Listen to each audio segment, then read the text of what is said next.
E aí, pessoal do YouTube, sejam bem-vindos a mais um vídeo nesse canalesco enxadrístico. E no vídeo de preparo teu coração que o Noruga está de volta. Começou hoje o Chess Tour, vamos trazer os detalhes que tá se passando por lá, como o Magnus tá jogando. Será que ele ainda é o mesmo?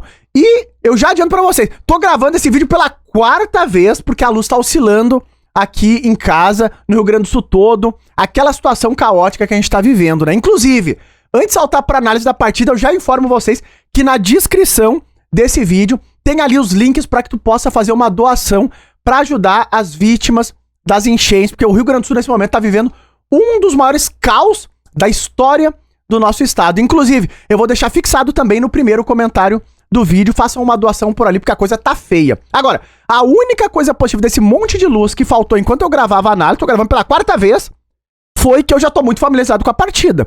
E a pergunta que fica no ar é, será que o Magnus ainda é o mesmo? Ele enfrentou no dia de hoje, pelas quartas de final do Chess Tour, como vocês lembram, no Chess Tour é eliminação dupla. É uma Copa, mas tem que perder 2 vezes o teu match para que tu seja eliminado da competição. O Magnus jogou as quartas de final contra o Ivik, que, pra quem recorda, é aquele mesmo jogador que o Sup arrebatou com os cavalos mágicos. Vamos ver, porque o vencedor dessa partida que eu trago hoje passa pra semifinal do Chess Tour. Magnus, estaremos contigo agora.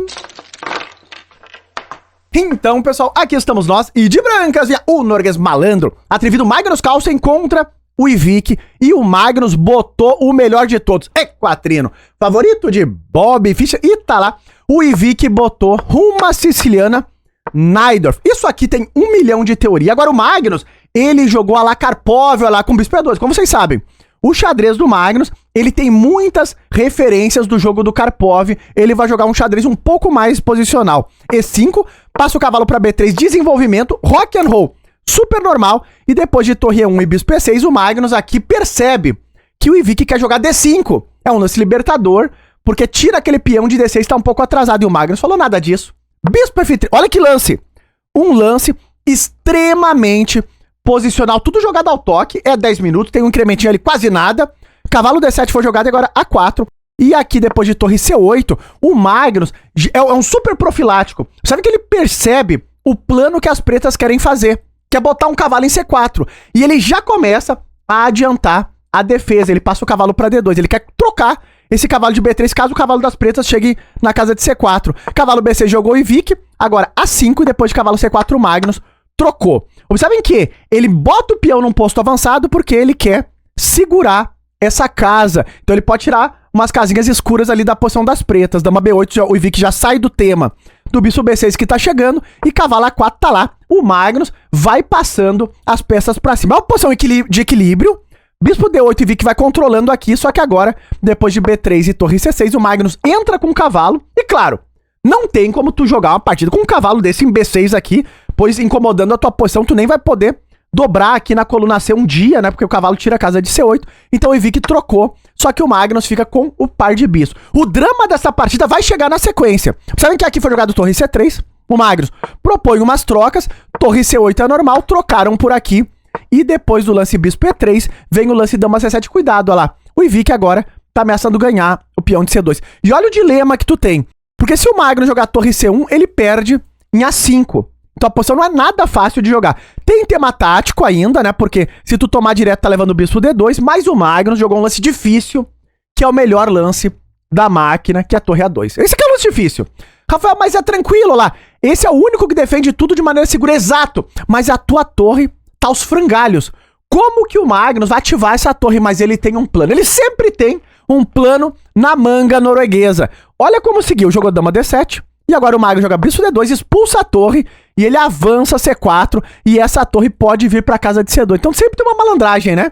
E começa a avançar esse flanco da dama. Bispo G4, o Ivik faz um lance muito lógico nesse momento, que é a proposta da quebra do par de bispos. O Magnus trocou.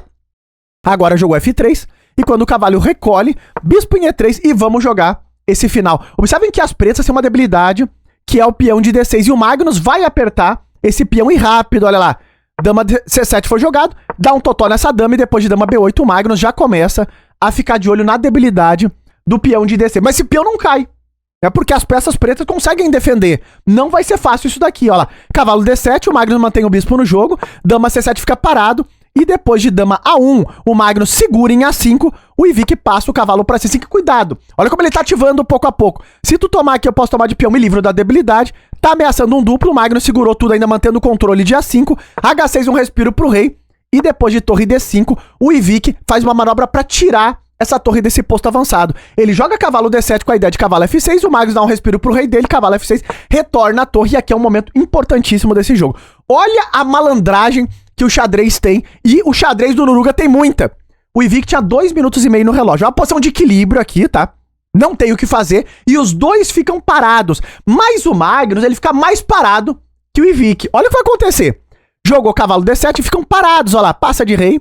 Eu passei de rei também, não tem nada pra fazer nessa posição, nada tá acontecendo, parece que a posição vai empatar, só que aqui, no momento certo, o rei tá em G8, o rei tá em H1, se ficar repetindo o draw, o Magnus esperou o adversário dele baixar de 1 minuto no relógio pra fazer o lance que arrisca, que inclusive é o lance da máquina. Olha que curioso, ele jogou B4, falou vamos pro jogo. Aqui, ele propõe a troca dos peões, mas as brancas estão ativas, porque o cavalo fica ameaçado quando tu toma em D6. O Ivik não tem como fugir disso, ele tomou em C4, torre D6, ameaçando o cavalo F6, e agora o Magnus joga bispo C5. Observem lá, veio tudo na hora certa. A torre tá desconectada da dama, ou seja, a torre tá meio trancada no campo inimigo, e o Ivik tinha pouco tempo no relógio. Então o Magnus utilizou mais uma vez o fator humano, que é importante no xadrez, ele deixa isso claro em todas as partidas. Olha lá, rei H7. Agora dama D3, dá um totó, torre tá trancada, jogou esse cheque rei H2, dama C8 fica parado ali, o Ivik, dama D2, totó na torre, depois de torre C4,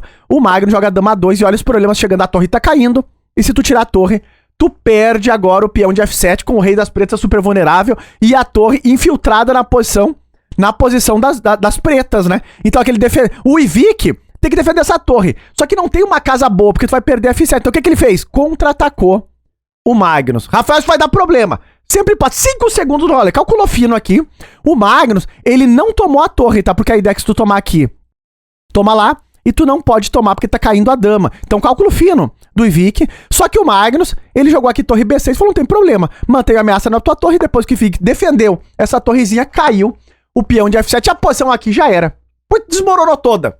Aqui, o Ivik abandonou essa partida. Sim, o Magnus vai pra semifinal da Copa dos Vencedores. Tá de volta! O Noruga segue em altíssimo nível. Vamos botar o resultado já no ar. Mas, Rafael, por que ele abandonou? Porque aqui não tem lance, tá? Vai cair B7, tá levando cheque também. Dama D8 é o lance da máquina, mas tu leva esse cheque, rei G8 cai aqui e tá caindo em A6, 2 peões passados também. Cheque, ataque pra todos os lados. Aqui é fim de jogo. E tá no ar a precisão desta play. O Magnus, mais uma vez, jogando com uma máquina terrível, imparável, próximo de 98%, uma partida rápida. B4, pra mim, foi o lance da partida, porque utilizou todos os fatores, além de enxadrísticos, claro, que a posição exigia o B4 pra seguir na peleja, também o fator humano, porque ele esperou o adversário dele ficar com pouco tempo no relógio. Olha que interessante.